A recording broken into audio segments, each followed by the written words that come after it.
Maraming salamat po.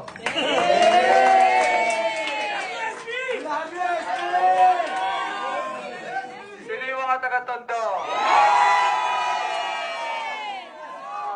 Mga taga-Tondo, welcome to you sa bahay. How I wish lahat ng taga-Tondo nag-celebrate tayo lahat dito. Maraming salamat, Tondo, Sampalo, Santana, San Andres, sa lahat po ng mga kaibigan ko. Nagtiwala, nagmamahal.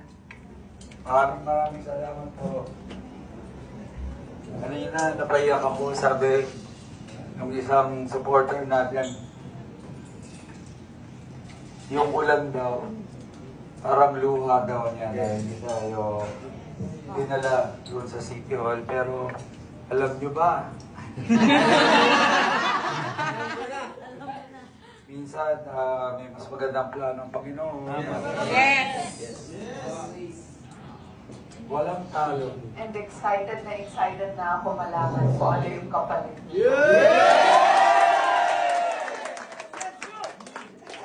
Lahat ng bagay sa mundo, lahat ng ginagawa mo, lahat ng tinatanim mo, lahat ng binibigay mo, may kapalit yan. Hindi man tayo nag-expect, pero alam natin kung anong binigay mo sa mundo, sa mga tao. Times 1,000 yun. Wala tayo ibang angat kundi magandang pagbabago sa Manila. Pero hindi naman nagtatapos dito. Lahat to parte ng proseso. Hindi tayo mag-grow, hindi tayo matututo, hindi mo dadaanan to.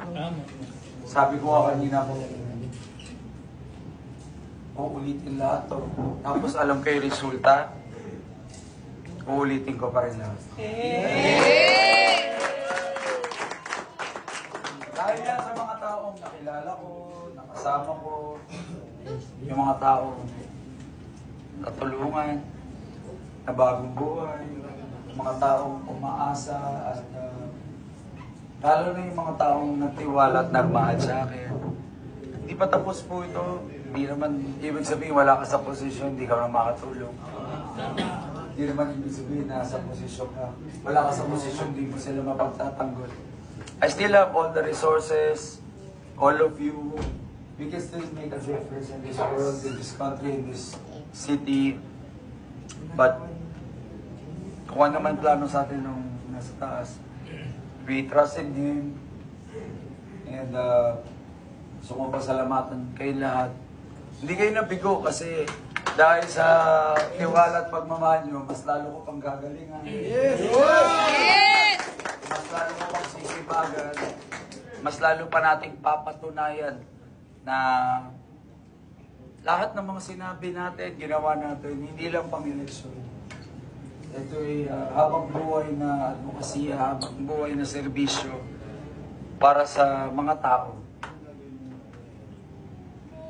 Hindi ito para sa akin, hindi ito para sa interes ng ilan, para sa interes ng karamihan to, sa mga tao na nangangailangan. Basta hanggang nabubuhay tayo, hanggang nandito kayo, naniniwala kayo. Hanggang kaya kong ibigay lahat na meron ako. Ibibigay natin, itutulong natin para sa ikagaganda. Hindi lang na Maynila, pero ng buong bansa. Maraming salamat!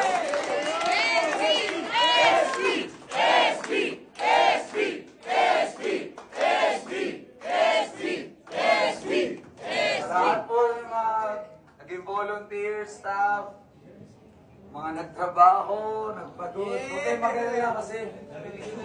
Alam mo, sa lahat ng nagawa ko sa buhay ko, marami na akong success na nadagan. The proudest I've been is this na ginawa natin pagtakbo sa Maynila. This is the most, the proudest I've been.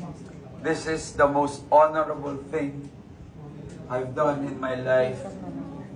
Walang para sa sarili, lahat para sa mga tao. Kaya, hindi ito yung katapusan, pero ito pa lang yung simula. Yes! Thank you, Lord Naga. Sabi ko nga Lahat ng laban natin, pinanalo natin. Hindi naman to yung laban, isa lang to sa mga batas. Yung buong laban natin, ilaban ng buhay. Hanggang buhay ka, may pag-asa, at yung sinasabi kong ipapanalo ko kayo, tuloy pa rin po yan. Ipapanalo ko ang kwento ng bawat Manila. Maraming salamat. Thank you. Okay, bago tayo tapos. Maraming salamat sa inyo. At kayo yung mga nandito, alam ko marami rito talagang mga sabero. Dito pa rin ako, hindi ako makawala. Basta, narinig ko, naramdaman ko kayo. Alam ko kung ano ang sigaw ng Maynila. Maraming salamat. SB! SB! SB! SB! SB!